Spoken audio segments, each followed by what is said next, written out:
বিসমিল্লাহির রহমানির রহিম। আসসালামু আলাইকুম প্রিয় শিক্ষার্থীবৃন্দ, পল্লবী মহিলা ডিগ্রি কলেজে আয়োজিত অনলাইন ক্লাসে তোমাদের স্বাগতম। তোমরা কেমন আছো বন্ধুরা? আমি ভালো আছি, আলহামদুলিল্লাহ।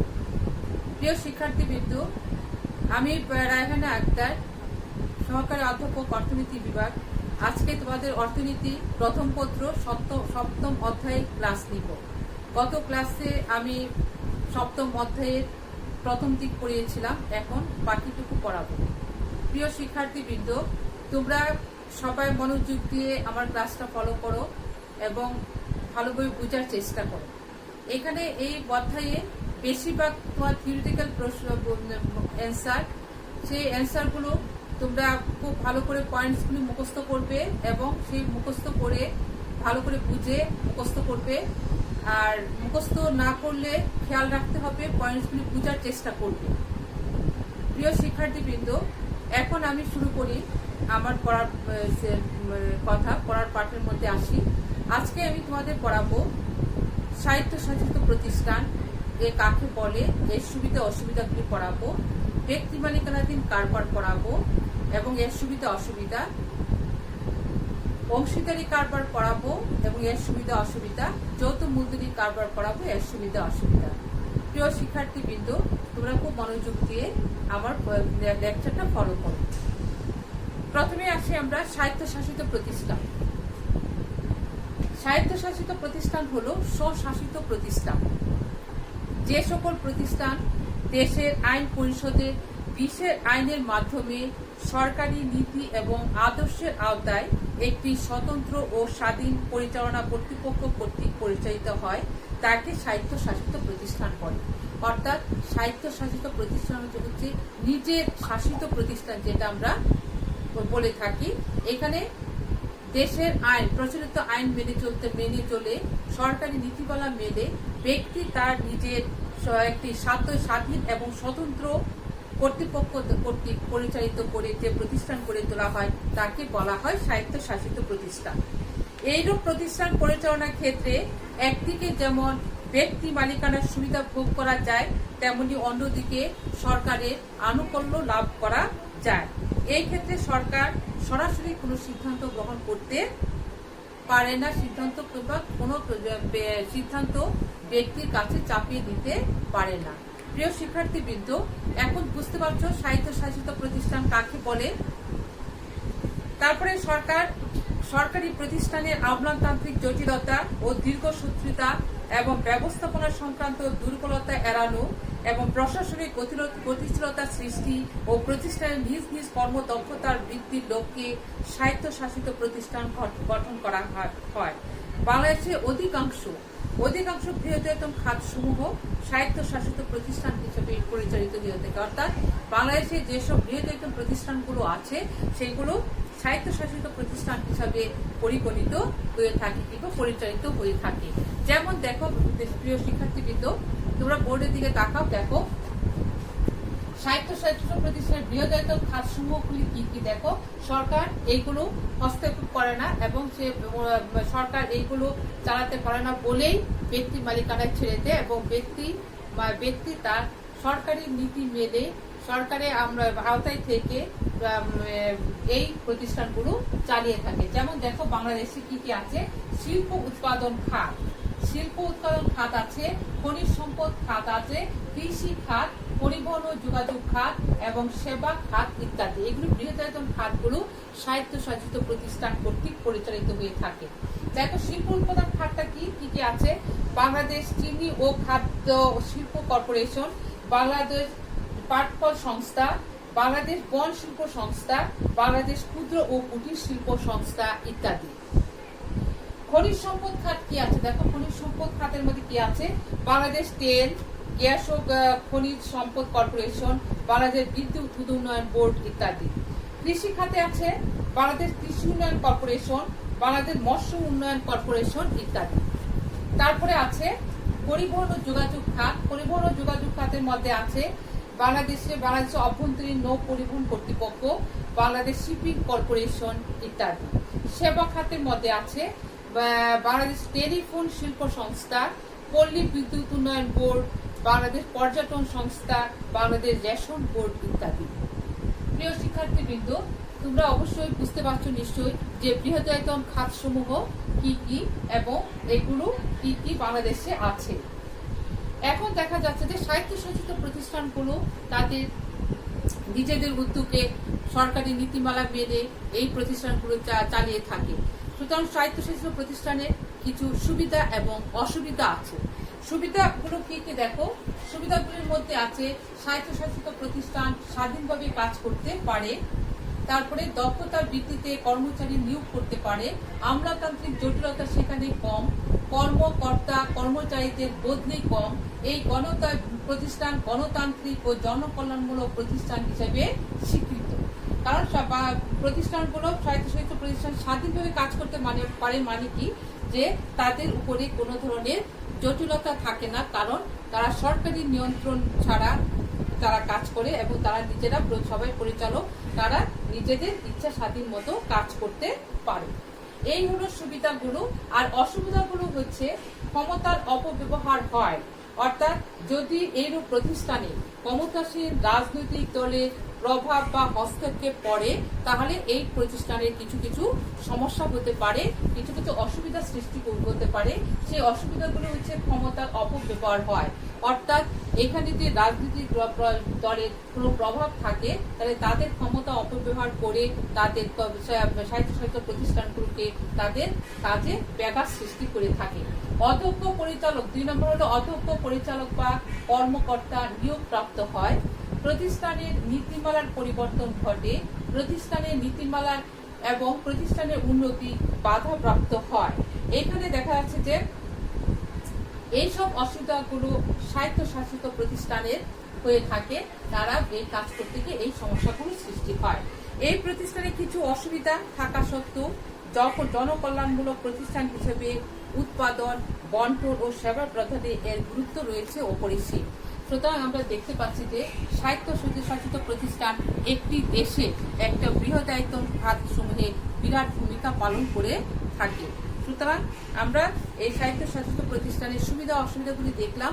প্রিয় শিক্ষার্থীবৃন্দ, তোমরা এই সুবিধা অসুবিধাগুলো ভালো করে পয়েন্টগুলি মুখস্থ করবে এবং ভালো করে পড়বে।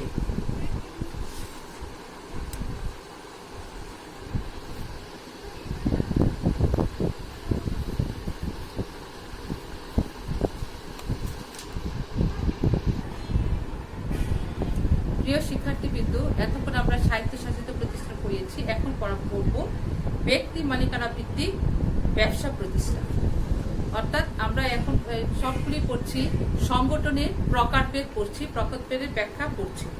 আচ্ছা, ব্যক্তি মালিকানা ভিত্তিক ব্যবসা প্রতিষ্ঠানটা কি? ব্যক্তি মালিকানাধীন ব্যবসা প্রতিষ্ঠান হচ্ছে যে সকল প্রতিষ্ঠান ব্যক্তি মালিকানায় প্রতিষ্ঠিত ও পরিচালিত হয় সেই সকল প্রতিষ্ঠানকে ব্যক্তি মালিকানাধীন প্রতিষ্ঠান বলা হয়ে থাকে। অর্থাৎ এইরূপ প্রতিষ্ঠানে একজন ব্যক্তি সে নিজেই এই কারবার পরিচালনা করে, সে নিজেই কাজ করে, সে প্রত্যেকটা ঝুঁকি এবং মুনাফা অর্জন সেই ব্যক্তি মালিকানা ভিত্তিক ভাবেই করে থাকে। এইরূপ মালিকানার ভিত্তিতে এই ব্যবসা প্রতিষ্ঠানকে আবার 3 ভাগে ভাগ করা যায়। প্রিয় শিক্ষার্থীবৃন্দ, বোর্ডে দেখো 3 ভাগে ভাগ করা যায়। এক হলো এক মালিকানা কারবার, আর হলো অংশীদারি কারবার, আর হলো যৌথ মূলধনী কারবার। ঠিক আছে, তাহলে এই ব্যক্তি মালিকানা ভিত্তিক সমবায় প্রতিষ্ঠানকে আমরা ব্যবসা প্রতিষ্ঠানকে আমরা 3 ভাগে ভাগ করতে পারি। কি কি? এক মালিকানা কারবার, অংশীদারি কারবার, যৌথ মূলধনী কারবার। এখন আমরা পড়বো একটা একটা করে, আমরা ব্যাখ্যা করি। এক মালিকানা কারবার। এক মালিকানা কারবার হচ্ছে যে এই ব্যবসা প্রতিষ্ঠানটা অতি প্রাচীন কালে এই এক মালিকানা কারবারে ব্যবসা বাণিজ্য হতো। শিল্প বিপ্লবের বহু পূর্ব থেকে এই কারবার প্রচলিত আছে। এই কারবারে একজন মাত্র মালিক থাকে, মালিক নিজেই ব্যবসা উপকরণ সংগ্রহ করে এবং ব্যবস্থাপনার দায়িত্ব পালন করে এবং এর লাভ লোকসানের জন্য তিনিই দায়ী থাকেন, তাকে এক মালিকানা কারবার বলে। অর্থাৎ এই এক মালিকানা কারবারটা সেই অনেক প্রাচীনকাল থেকে আসছে, প্রাচীনকাল থেকে এটার রূপ ধারণ করছে। অর্থাৎ শিল্প বিপ্লবের বহু পূর্ব থেকে এই কারবার পরিচালিত হয়ে থাকে, প্রচলিত আছে। এই কারবারে একজন মাত্র মালিক থাকেন। মালিক তিনি নিজে ব্যবসা প্রতিষ্ঠান করে সংগ্রহ করে, উপকরণ সংগ্রহ করেন, ব্যবস্থাপনার দায়িত্ব পালন করেন এবং এর লাভ লোকসানের সমস্ত দায়িত্ব তিনি বহন করে থাকেন। আর সেই এক মালিকানা কারবারে সেই ব্যক্তি স্বাধীনভাবে এর বুদ্ধি এবং দক্ষতার মাধ্যমে উৎপাদন করে সম্পূর্ণ মুনাফার অধিকারী হয় এবং যেমন সম্পূর্ণ মুনাফার অধিকারী হয়, আবার যখন লাভ লোকসানের যখন হয় তখন সমস্ত ঝুঁকিটাও তাকেই বহন করতে হয়। তাহলে এক মালিকানা কারবারটা কি আমরা এতক্ষণ শিক্ষার্থীরা বুঝলাম। এখন এক মালিকানা কারবারের আবার কতগুলি সুবিধা এবং অসুবিধা আছে। সুবিধা অসুবিধাগুলো আমরা পড়ছি। দেখো, এক মালিকানা কারবারের সুবিধাগুলি হচ্ছে প্রথম গঠনের সুবিধা। গঠনের সুবিধা হচ্ছে আইনের কোনো বিধিনিষেধ না থাকায় যে কোনো উদ্যোক্তা ইচ্ছা করলে এই ধরনের কারবার প্রতিষ্ঠা করতে পারে। যেহেতু এক মালিকানা কারবারে কোনো ধরনের কোনো বিধি নিষেধ থাকে না, আইনের কোনো বিধি নিষেধ থাকে না, সরকারি কোনো বিধি নিষেধ থাকে না, সুতরাং এইখানে যে কেউ এসে এই কারবারে কি করতে পারে, অংশগ্রহণ করতে পারে কিংবা এই কারবার প্রতিষ্ঠান গঠন করতে পারে। তারপরে হচ্ছে দেখো, দক্ষ পরিচালনা, দ্রুত সিদ্ধান্ত গ্রহণ করা যায়। এখানে স্বল্প মূলধন নিয়ে এই কারবারটা চালানো যায়। ক্রেতার রুচি অনুযায়ী দ্রব্য উৎপাদন করা যায় এবং সে বন্টন করা যায় এবং উৎপাদন করা যায় কম। তাতে কি হয়, যেহেতু এখানে স্বল্প মূলধন হয় এবং অল্প দ্রব্য উৎপাদন করা হয়, সেই জন্য এখানে অপচয়ও খুব কম হয়ে থাকে। এখানে মালিক এবং শ্রমিকের সম্পর্ক এখানে ভালো হয়ে থাকে, কারণ এক মালিকানা কারবারে একজন মাত্র মালিক থাকেন এবং সেখানে শ্রমিকরা তার নির্দেশে পরিচালিত হয় এবং তাদের স্বার্থটাই মালিক দেখে এবং মালিক এবং শ্রমিকের মধ্যে একটা সুসম্পর্ক বজায় থাকে এবং গোপনীয়তাও থাকে। যে প্রতিষ্ঠানের যে কারবারের যে গোপনীয় জিনিসগুলো আছে সেইগুলো গোপনীয় থাকে, যেহেতু এখানে এক মালিকানা কারবারে একজন মাত্র কারবারই থাকে। তারপরে সামাজিক মর্যাদায় তাতে বৃদ্ধি পায়। এ হচ্ছে এক মালিকানা কারবারের সুবিধা। এবং এর অসুবিধা কতগুলো আছে পিছনে। এর অসুবিধাগুলো হচ্ছে, দেখো, মূলধনের স্বল্পতার জন্য ইচ্ছা মতো দ্রব্য তৈরি করা যায় না, অর্থাৎ প্রচুর পরিমাণ অর্থ এখানে কাজে লাগানো যায় না। যেহেতু খরচা লাগানো যায় না এখানে, সুতরাং উৎপাদনের পরিমাণও কম হয়ে থাকে। আর ঝুঁকির আধিক্য, এখানে যেহেতু একজন মালিক সে তার সিদ্ধান্ত কোনো কারণে, তার ভুল সিদ্ধান্তের কারণে ব্যবসার লোকসান হলে তাকে দেউলিয়া হয়ে যেতে হয়। সীমাহীন দায়িত্ব, কারপরে একজন মাত্র মালিক থাকে বলে তাকে প্রচুর পরিমাণ দায়িত্ব পালন করতে হয়, এই যে ঝুঁকি গ্রহণ করতে হয়, সব পরিচালনার দায়িত্ব তাকে গ্রহণ করতে হয়।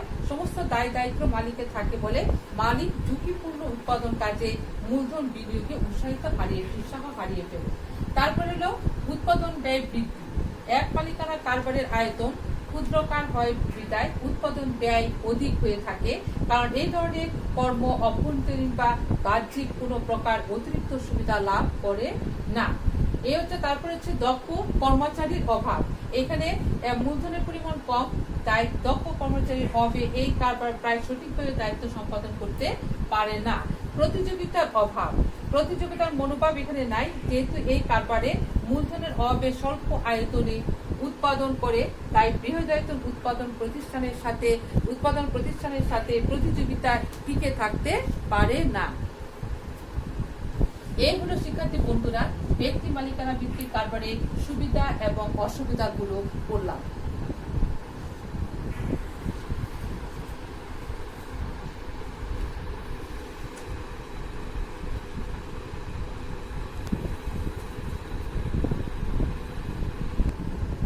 প্রিয় শিক্ষার্থীবৃন্দ, এতক্ষণ আমরা পড়িয়েছি যে এক মালিকানাধীন কারবারটা পড়িয়েছি। এখন অংশীদারি কারবারটা পড়ব। অংশীদারি কারবার কাকে বলে? অংশীদারি কারবারটা বললে আমরা বুঝতে পারি যে অংশীদার, অর্থাৎ কয়েকজন মিলে কয়েকজনের অংশীদারিত্বের মাধ্যমে যে কারবার পরিচালিত হয়, অর্থাৎ যে কারবারে পরস্পরের সাথে পরিচিত কয়েকজন ব্যক্তি একত্রিত হয়ে মূলধন সংগ্রহ করে যুক্তভাবে ব্যবসা পরিচালনা করে তাকে অংশীদারি কারবার বলে। বাংলাদেশে প্রচলিত 1932 সালের অংশীদারি আইনের 4 ধারা অনুযায়ী বলা যায়, সকলের দ্বারা সকলের পক্ষে একজনের দ্বারা পরিচালিত ব্যবসায়ের মুনাফা নিজেদের মধ্যে বন্টনের উদ্দেশ্যে সংশ্লিষ্ট ব্যক্তিদের মধ্যকার চুক্তিবদ্ধ সম্পর্ককে অংশীদারি কারবার বলা হয়ে থাকে। অর্থাৎ অংশীদারি কারবার হচ্ছে কয়েকজন একত্রিত হয়ে চুক্তিবদ্ধভাবে একসাথে মূলধন সংগ্রহ করে যুক্তভাবে যে ব্যবসা পরিচালনা করা হয়ে থাকে তাকে বলা হয় অংশীদারি কারবার। অংশীদারি কারবারে ন্যূনতম 2 জন সদস্য হতে হবে, ন্যূনতম কমপক্ষে 2 জন, কিন্তু সর্বাধিক 20 জন ব্যক্তি এই কারবারের সদস্য হতে পারে। আবার ব্যাংকিং অংশীদারিত্বের ক্ষেত্রে আবার সেখানে হয় কি সর্বোচ্চ 10 জন সদস্য থাকতে হবে। এই ব্যাংকিং অংশীদারিত্বের ক্ষেত্রে মনে রাখবে তোমরা, নরমালি ন্যূনতম 2 জন সদস্য হতে হবে এবং সর্বোচ্চ 20 জন ব্যক্তি এই কারবারের সদস্য হতে পারবে। কিন্তু ব্যাংকিং কার্যক্রমের ক্ষেত্রে অংশীদারিত্বের ক্ষেত্রে সর্বোচ্চ 10 জন সদস্য থাকতে পারে। এই কারবারে সকলের সমান অংশীদার হবার প্রয়োজন নেই। এখানে সকলের যে সমান অধিকার অংশীদার হবে, অর্থাৎ সকলে যে একই পরিমাণ মূলধন দিবে এমন কোনো প্রয়োজন নাই। তবে অংশীদারগণ একক এবং যৌথভাবে ব্যবসা পরিচালনার জন্য এবং ব্যবসায়ের ঋণের জন্য সমান দায়ী থাকবে। তাদেরকে যে একই পরিমাণ অর্থ কিংবা মূলধন দিতে হবে তা না, কিন্তু তাদের সবার দায়িত্ব এককভাবে কিংবা যৌথভাবে তাদের সবাইকে আলাদা আলাদাভাবে তাদের দায়িত্ব পালন করতে হবে। তাহলে শিক্ষার্থী বন্ধুরা, আমরা দেখতে পাচ্ছি যে অংশীদারি কারবারে কতজন সদস্য লাগে সেগুলি দেখছি। সুতরাং এখান থেকে আমরা দেখতে পাচ্ছি যে কতগুলি বৈশিষ্ট্য রয়েছে। বৈশিষ্ট্যগুলি কি কি দেখো, ন্যূনতম 2 জন এবং সর্বোচ্চ 20 জন ব্যক্তি সদস্য হতে পারবে। আর পারস্পরিক বিশ্বাস, এই অংশীদারি কারবারের মধ্যে একজন আরেকজনকে বিশ্বাস থাকতে হবে। বিশ্বাস এই কারবারের ভিত্তি। অংশীদারগণ সকলেই যুক্তভাবে ব্যবসা পরিচালনা করে এবং এদের দায়িত্ব অসীম। তাদের মধ্যে কেউ পাগল কিংবা দেউলিয়া হয়ে গেলে, কেউ মারা গেলে এই ধরনের কারবার বন্ধ হয়ে যায়। অর্থাৎ অংশীদারি কারবারের মধ্যে কেউ যদি পাগল হয়ে যায় কিংবা কেউ দেউলিয়া হয়ে যায়, তাহলে কিংবা কেউ মারা গেলে এই কারবার বন্ধ হয়ে যায়। সুতরাং আমরা অংশীদারি কারবারের জিনিসগুলো দেখতে পাচ্ছি যে কি বলছে কিংবা বৈশিষ্ট্যগুলি কি। এখন আমরা দেখব এই অংশীদারি কারবারের কিছু সুবিধা এবং অসুবিধা রয়েছে। সুবিধাগুলি কি কি দেখো, সহজে গঠন করা যায়। এই কারবারে সহজে গঠন করা যায়, বা 2 বা ততোধিক ব্যক্তি চুক্তিবদ্ধ হয়ে কারবার করতে রাজি হয় বলে এই কারবার সহজে গঠন করা যায়। 2 বা ততোধিক ব্যক্তি চুক্তিবদ্ধ হয়ে। আবার দেখো পর্যাপ্ত মূলধন এখানে ব্যয় করতে হয়। তারপরে শ্রম বিভাগের সুষম বন্টন। এই ধরনের ব্যবসায়িক প্রতিষ্ঠানে বিভিন্ন প্রকার প্রতিভা সম্পন্ন ব্যক্তির সমাবেশ ঘটতে পারে, ফলে তাদের দক্ষতা অনুযায়ী ব্যবসায়ের কাজ বন্টন করে দেয়া যায়। এটা হলো সুষম বন্টন। সুষ্ঠু পরিচালনা, এখানে সকল অংশীদারকে লাভ লোকসানের ভাগ বহন করতে হয়। লাভ লোকসান সকল সদস্যকে বহন করতে হয়, তাই তাদের সাফল্যের জন্য প্রত্যেকে অধিক যত্নবান হয়ে থাকে। সুতরাং সুষ্ঠু পরিচালনা তাদের মধ্যে হয়ে থাকে। তারপরে হচ্ছে করের সুবিধা, ট্যাক্স সুবিধা তারা পেয়ে থাকে। ট্যাক্সের সুবিধা সবাই একইভাবে গ্রহণ করে থাকে। তারপরে গ্রহণযোগ্য সিদ্ধান্ত, অংশীদারি কারবারে তার সকলে মিলে একটা সিদ্ধান্ত গ্রহণ করে একটা গ্রহণযোগ্য সিদ্ধান্ত আসতে পারে। দক্ষ কর্মচারী নিয়োগ দিতে পারে, যেহেতু এখানে মূলধনের পরিমাণ অনেক বেশি, অপর্যাপ্ত নয়, বেশি নয়, তাই এই ধরনের অভিজ্ঞ এবং দক্ষ শ্রমিক কর্মচারী এখানে নিয়োগ করা যায়। অংশীদারি কারবারে নিয়োগ করা যায়। এখন এখানে কতগুলো অসুবিধা রয়েছে। অসুবিধাগুলি কি কি দেখো, অসীম দায়িত্ব। এখানে অংশীদারি কারবারে সকলে মিলে কাজ করে বলে তাদের প্রত্যেকের অসীম দায়িত্ব পালন করতে হয়। ওদের স্থায়িত্ব কম থাকে। তারপরে মত বিরোধ দেখা যায়, তাদের প্রচুর পরিমাণ অপ্রচুর মূলধন। এখানে মূলধনের পরিমাণ বেশি থাকে না, কারণ অংশীদারি কারবারে সবাই একই রকম মূলধন সম্পন্ন মানুষ হয় না, অর্থাৎ একই রকম ধনী দরিদ্র মানুষও সেখানে থাকে। সুতরাং এখানে অপ্রচুর মূলধন থাকে। অধ্যক্ষ অংশীদার, অর্থাৎ অংশীদার ও যারা আছে তারা সবাই দক্ষতা অর্জন করতে পারে না। পারস্পরিক বিশ্বাসের অভাব, যেহেতু এখানে কয়েকজন মিলে করে, সুতরাং তাদের মধ্যে বিশ্বাসটা থাকা খুবই জরুরি, কিন্তু তাদের মধ্যে বিশ্বাসের অভাব দেখা দেয়। শেয়ার হস্তান্তরের জটিলতা, এই কারবারে অংশ শেয়ার ও স্বার্থ হস্তান্তর করতে হলে তাদের কি করতে হবে, সকল অংশীদারের সম্মতির প্রয়োজন রয়েছে, যা অনেক সময় সমস্যার সৃষ্টি করে, কারণ তাদের সবার মত একরকম হয় না। সুতরাং এখানে শেয়ার হস্তান্তরের ক্ষেত্রে কিংবা শেয়ার ছাড়ার ক্ষেত্রে এখানে তাদের মধ্যে মতবিরোধ দেখা দেয়।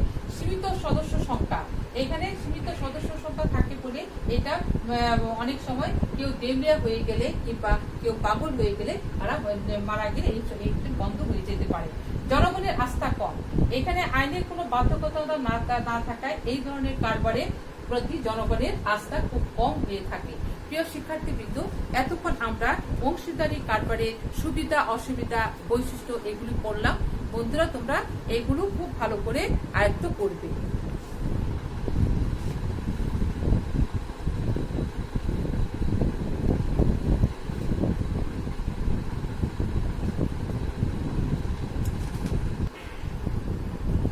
প্রিয় শিক্ষার্থীবৃন্দ, এখন আমরা পড়ব যৌথ মূলধনী কারবার, অর্থাৎ সংগঠনের যে শেষ যৌথ মূলধনী কারবার, সেই কারবারটা পড়ব। যৌথ মূলধনী কারবার বলতে আমরা বুঝি যে বর্তমান কাল হচ্ছে আমাদের কি বৃহদায়তন উৎপাদনের যুগ। বর্তমান কালটা আমরা বৃহদায়তন উৎপাদনের যুগ। 1700 শতাব্দীতে ইংল্যান্ডে সর্বপ্রথম এই কারবার চালু হয়। তবে বর্তমান বিশ্বে প্রায় সব দেশেই যৌথ মূলধনী কারবার প্রচলিত রয়েছে। যৌথ মূলধনী কারবার বলতে আমরা কি বুঝি, যে যৌথ মূলধনী কারবার বলতে বহু সংখ্যক ব্যক্তির যৌথ মালিকানায় গঠিত কারবার প্রতিষ্ঠানকে বোঝায়। এই প্রসঙ্গে অধ্যাপক থমাসের মতে যৌথ মূলধনী কারবার এরূপ একটি কারবার যা কিছু সংখ্যক ব্যক্তির যৌথ প্রতিষ্ঠান, যেখানে তারা কোনো কারবার করে তার লাভ লোকসান ভাগ করার জন্য যৌথভাবে কারবার সাধারণ তহবিলে অর্থ প্রদান করে থাকে। অর্থাৎ যৌথ মূলধনী কারবার হচ্ছে বহু সংখ্যক ব্যক্তির যৌথ মালিকানায় যে প্রতিষ্ঠান বা কারবার গঠিত হয়ে থাকে তাকে যৌথ মূলধনী কারবার বলা হয়ে থাকে। এই যৌথ মূলধনী কারবারের গঠন প্রণালীটা আমরা পড়ব। গঠন প্রণালীটা কি দেখো, কারবারের উদ্যোক্তাগণ কোম্পানির নাম, উদ্দেশ্য, মূলধনের পরিমাণ প্রভৃতি সংক্রান্ত স্মারকলিপি জনগণের উদ্দেশ্যে প্রচার করে সরকারের অনুমতি সাপেক্ষে ব্যবসায়ের কাজ শুরু করে। অর্থাৎ সরকারের অনুমতি নিয়ে এই কারবারের উদ্যোক্তাগণ কোম্পানির নাম কি হবে, উদ্দেশ্য কি হবে, মূলধনের পরিমাণ কতটুকু হবে, এইগুলি স্মারকলিপি নিয়ে জনগণের উদ্দেশ্যে প্রচার করে এবং সরকারের অনুমতির জন্য অপেক্ষা করে তারপরে এই ব্যবসায়ের কাজ শুরু করে। এই ধরনের কারবারকে দুই ভাগে ভাগ করা যায়। একটা হচ্ছে প্রাইভেট লিমিটেড কোম্পানি, আরটা হচ্ছে পাবলিক লিমিটেড কোম্পানি।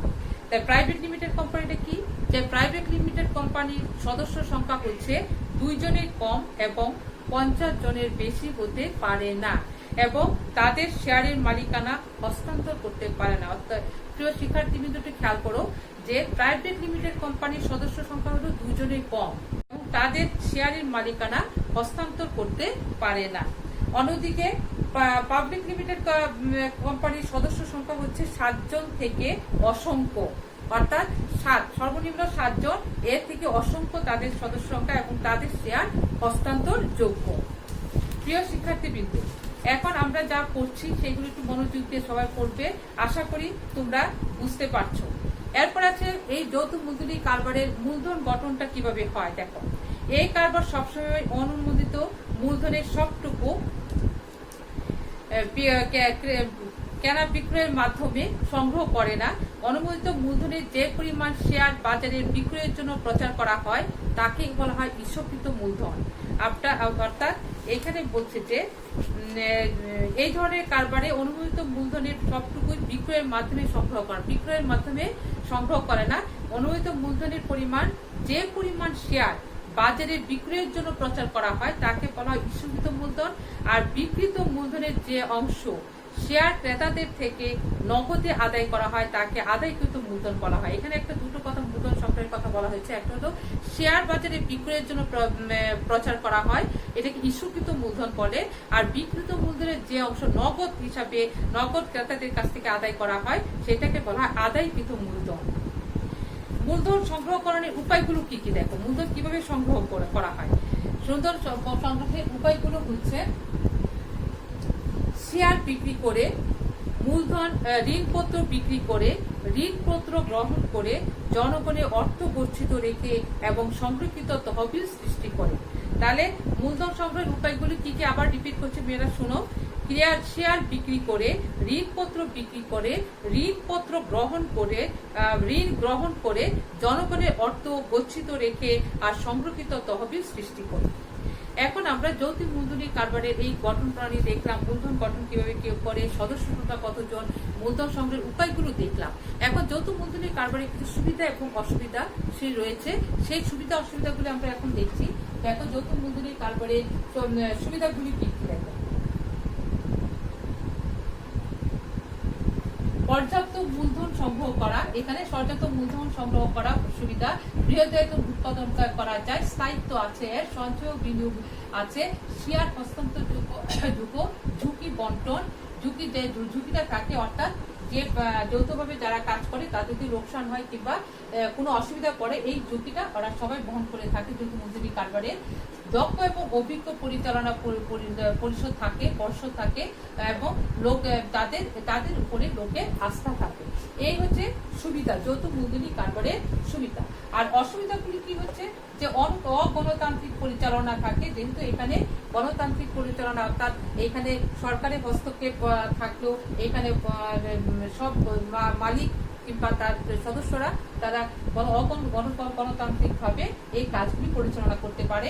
আর অংশীদার ও পরিচালকের মধ্যে সংযোগের অভাব, যারা অংশীদার আছে এবং ওদেরকে যারা পরিচালনা করে তাদের মধ্যে সুসম্পর্ক কিংবা সংযোগের অভাব থাকে, তাদের সাথে দেখা হয় না, তাদের মত বিনিময় অনেক সময় হয় না, সুতরাং এদের মধ্যে সংযোগের অভাব থাকে। আবার সাংগঠনিক দুর্বলতা এবং অপচয়, তার সাংগঠনিক দুর্বলতার জন্য তারা দ্রব্য উৎপাদন করতে তাদের দক্ষতার অভাব দেখা দেয়, এরপরে দেখা যায় অর্থের অপচয় অতি বেশি হয়। শ্রমিক মালিক সম্পর্ক ভালো থাকে না, তাদের স্বার্থ সিদ্ধির জন্য মালিকরা সবসময় শ্রমিকদের উপর শোষণ করে, এর ফলে তাদের সম্পর্ক ভালো থাকে না। এখানে দুর্নীতি হয় এবং স্বজনপ্রীতি দেখা দেয় আর ধন বৈষম্য দেখা দেয়, যেহেতু এখানে যৌথ মূলধনী কারবারে প্রচুর অর্থ নিয়ে কাজ করে, সুতরাং এখানে ধন বৈষম্যের দেখা দেয়। আর সংগঠনের জটিলতা, এর ফলে দেখা যায় যে সংগঠনের জটিলতা দেখা দিয়ে থাকে। এই হচ্ছে যৌথ মূলধনী কারবারের অসুবিধাগুলো। প্রিয় শিক্ষার্থীবৃন্দ, এতক্ষণ আমরা এই সংগঠনের প্রকারভেদগুলো দেখতে পেলাম, সংগঠনের প্রকারভেদগুলো আমরা পড়লাম। এখানে যৌথ মূলধনী কারবার করলাম, অংশীদারি কারবার করলাম, একক মালিকানা কারবার করলাম, সব কিছু করে আমরা দেখলাম। সুতরাং আমরা দেখতে পাচ্ছি যে এই সংগঠনের এই চ্যাপ্টারে আমরা মোটামুটি শেষ করে দিয়েছি এবং পরবর্তী ক্লাসে আবার তোমাদের সাথে দেখা হবে। তোমরা সবাই ভালো থাকো, সবাই সুস্থ থাকো, সুস্থভাবে তোমরা দিন যাপন করো আর সাবধানে থাকো, স্বাস্থ্যবিধি মেনে চলো, ঘরে থাকো। ধন্যবাদ সবাইকে।